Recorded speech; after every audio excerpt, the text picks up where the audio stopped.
Om Swastiastu. Perkenalkan, nama saya Putu Putri Dana Laksmi dari kelas A dengan NIM 25390111012. Di mana hari ini saya akan memaparkan terkait dengan filsafat pendidikan kontemporer.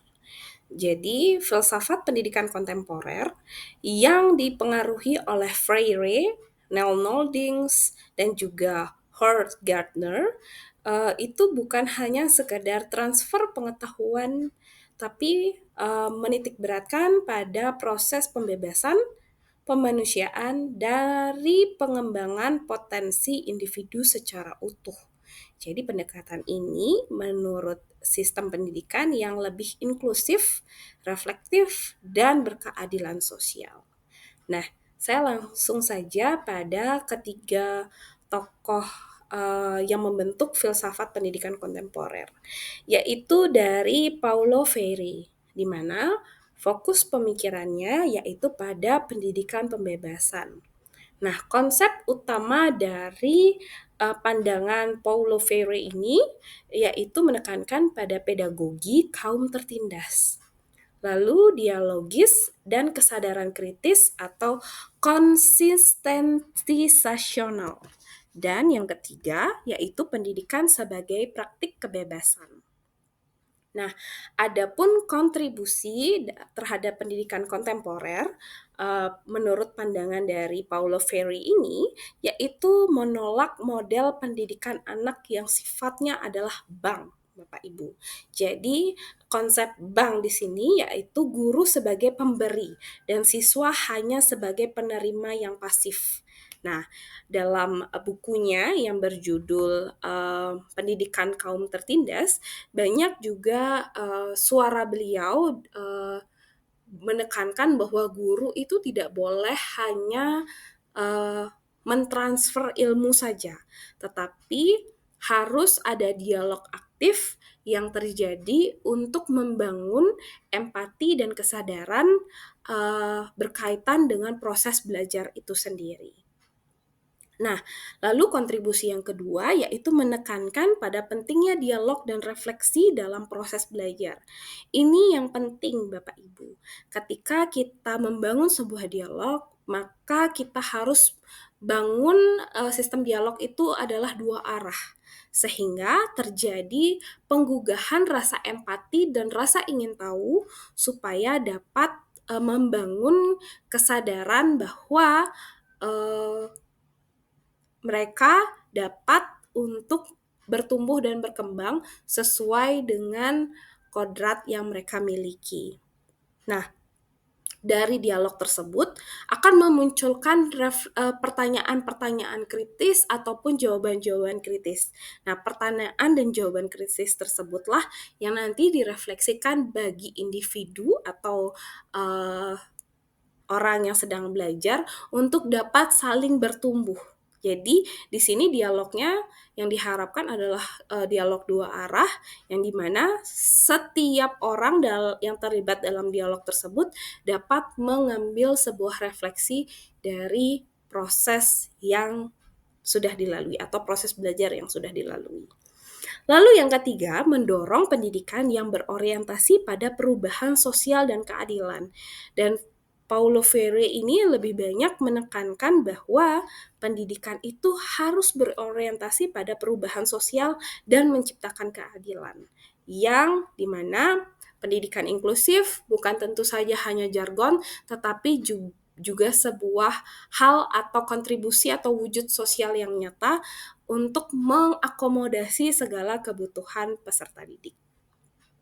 Lalu pandangan yang kedua yaitu dari Neil Noldings, di mana fokus pemikirannya yaitu melalui etika peduli. Jadi ethics of care, di mana konsep utama dari pendidikan menurut Noldings yaitu hubungan antar guru dan siswa itu berbasis empati dan kepedulian, sehingga akan menciptakan sebuah insight atau refleksi yang lebih positif yang diharapkan.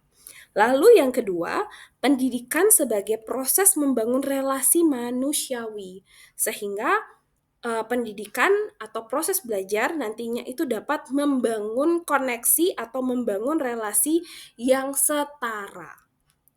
Lalu yang ketiga, nilai moral tumbuh dari pengalaman merawat dan dirawat.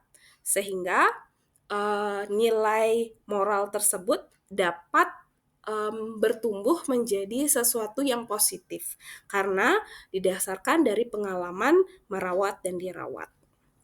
Nah, kontribusi penelitian atau pandangan dari Neil Noldings ini lebih banyak pada menggeser fokus pendidikan dari arah kognitif ke afektif dan relasional.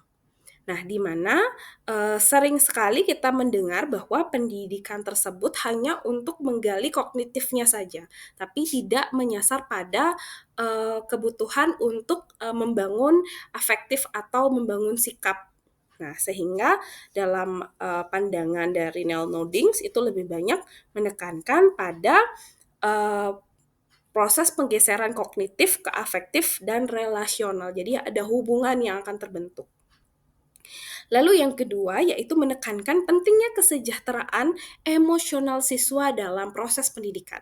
Jadi kesejahteraan emosional tersebut dapat membangun empati dan kesadaran untuk berelasi dan untuk membangun hubungan yang lebih positif. Sehingga penting sekali menciptakan atau menekankan pada pentingnya menciptakan kesejahteraan emosional siswa di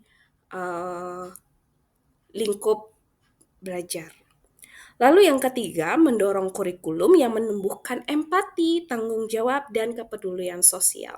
Jadi, Neil Noldings itu lebih banyak menekankan bahwa kurikulum itu harus didasarkan pada penumbuhan empati, rasa bertanggung jawab, dan kepedulian sosial sebagai nilai yang dianut secara bersama untuk proses bertumbuh yang lebih positif.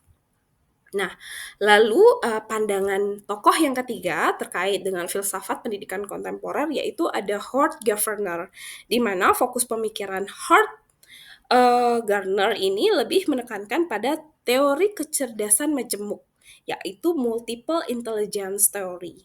Dan fokus konsep utamanya yaitu kecerdasan itu tidak tunggal, melainkan terdiri dari beberapa jenis, yaitu linguistik, logis matematis, musikal, kinestetik, spasial, interpersonal, intrapersonal, naturalis, dan eksistensial. Sehingga setiap individu itu memiliki kombinasi kecerdasan yang unik. Nah, untuk itu perlu peran guru untuk mengasah, menebalkan, mempertegas dari kecerdasan-kecerdasan yang telah dimiliki oleh peserta didik atau muridnya. Nah, kontribusi terhadap pendidikan dari pandangan Howard Gardner ini lebih kepada mengubah paradigma penilaian siswa dari satu ukuran yaitu IQ menjadi beragam potensi.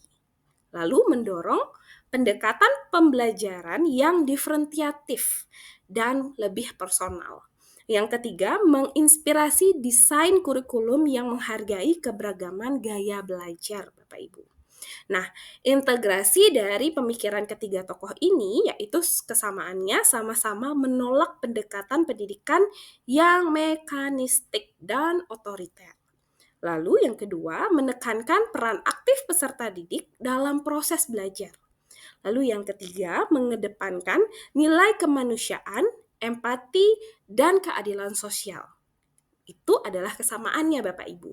Lalu perbedaannya terfokus pada dari pandangan Paulo Freire itu lebih transformasi sosial dan kesadaran kritis yang membangun proses belajar. Lalu dari Noldings itu lebih menekankan pada relasi dan kepedulian moral untuk membentuk sebuah proses belajar.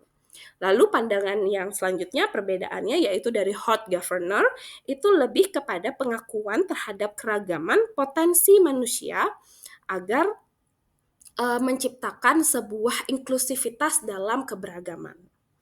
Nah, implikasi bagi pendidikan kontemporer yaitu pendidikan harus humanistik, partisipatif, dan kontekstual. Dan di sini diperlukan peran serta guru sebagai fasilitator, bukan otoritas yang tunggal.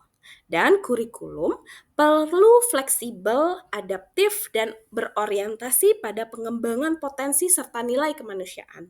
Sehingga filsafat pendidikan kontemporer yang dipengaruhi oleh Freire, Noldings, dan Gardner ini menegaskan bahwa pendidikan bukan hanya sekedar transfer pengetahuan, melainkan proses pembebasan, pemanusiaan, dan pengembangan potensi individu secara utuh. Pendekatan ini menurut sistem pendidikan yang lebih inklusif, reflektif, dan berkeadilan sosial. Demikianlah pemaparan saya terkait dengan peta konsep filsafat pendidikan kontemporer. Apabila Bapak Ibu memiliki hal yang ingin ditanyakan atau ingin berbagi terkait dengan pandangan filsafat pendidikan kontemporer, boleh tulis di kolom chat ya. Nah, saya tutup presentasi saya hari ini dengan Paramasanti. Om Santi Santi Santi Om. Terima kasih.